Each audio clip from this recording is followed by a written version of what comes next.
Hello，大家好，现在是11:35。好，现呢就早上的时候就大涨超过7%。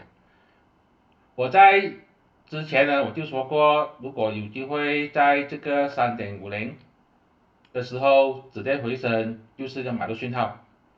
如果那时候你买入的话，现在就赚钱了。现在它突破3.90，也就是突破这个整个筹码峰，这样是可以追吗？如果今天下午大概是在4:30的时候，它的股价还是维持在3.90以上，也就是说还是维持在这个筹码峰上面，这个是可以追的。因为突破之后，收盘价突破之后，上面是没有什么套牢盘，底下很多筹码在支撑住它要继续往上涨的机会是很高的。